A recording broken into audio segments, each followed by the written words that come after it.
Naidupeta RTC బస్టాండ్ను Kadapa RTC zone executive director Raghav Kumar మంగళవారం తన సిబ్బందితో కలిసి అకస్మాత్తుగా తనిఖీ చేశారు. బస్టాండ్ ప్రాంగణమంతా పర్యటించిన ఆయన నేరుగా ప్రయాణికుల వద్దకు వెళ్లి వారితో ముచ్చటించారు. ప్రయాణ సమయాల్లో వారు ఎదుర్కొంటున్న ఇబ్బందులు, బస్టాండ్లో మౌలిక వస్తువుల లభ్యతపై ఆరా తీశారు. ప్రయాణికుల నుంచి నేరుగా సూచనలు, సలహాలు స్వీకరించారు. ఈ తనిఖీల్లో భాగంగా నాయుడుపేట బస్టాండ్లోని పలు ప్రధాన సమస్యలను ప్రయాణికులు ఈడీ రాఘవ్ కుమార్ దృష్టికి తీసుకువెళ్లారు.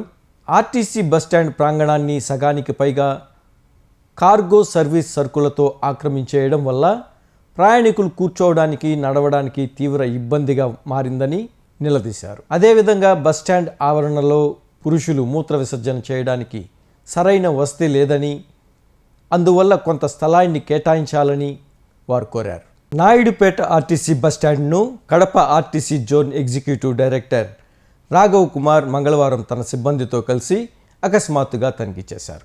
బస్టాండ్ ప్రాంగణమంతా పర్యటించిన ఆయన నేరుగా ప్రయాణికుల వద్దకు వెళ్లి వారితో ముచ్చటించారు. ప్రయాణ సమయాల్లో వారు ఎదుర్కొంటున్న ఇబ్బందులు, బస్టాండ్లో మౌలిక వస్తువుల లభ్యతపై ఆరా తీశారు.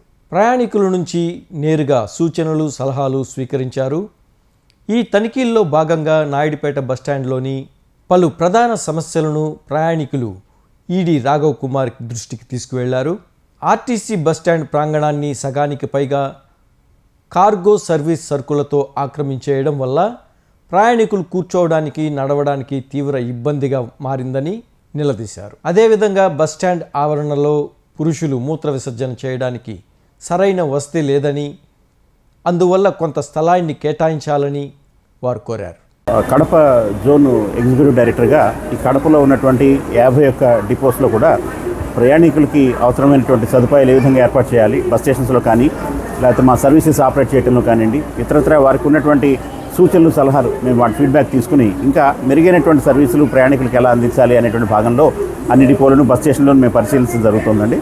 ఇక్కడ ఈ బస్ స్టేషన్లో కూడా కొన్ని యూరినల్స్, పబ్లిక్ యూరినల్స్ కొద్దిగా ఏర్పాటు చేయవలసి ఉంది. అదేవిధంగా ఇక్కడ పార్సిల్ సర్వీస్లో కూడా ఎక్కువ మంది ప్రయాణికులు ఉపయోగించుకుంటున్నారు కాబట్టి ఉన్న ప్లేసు కొంచెం రద్దీగా ఉంటుంది కాబట్టి వాటి కూడా ఒక విశాలమైన ప్లేసు మేము ఏర్పాటు చేయడం జరుగుతుంది.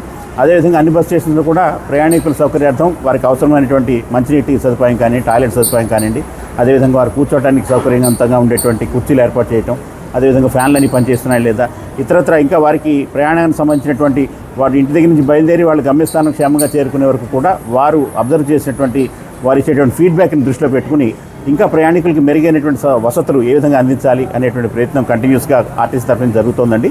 అందుకని ఆర్టీసీ అందించేటువంటి అన్ని సేవలను కూడా ప్రయాణికులు ఆదరించాలని చెప్పి మీ ద్వారా వాళ్ళందరికీ కూడా నేను రిక్వెస్ట్ చేస్తున్నాను.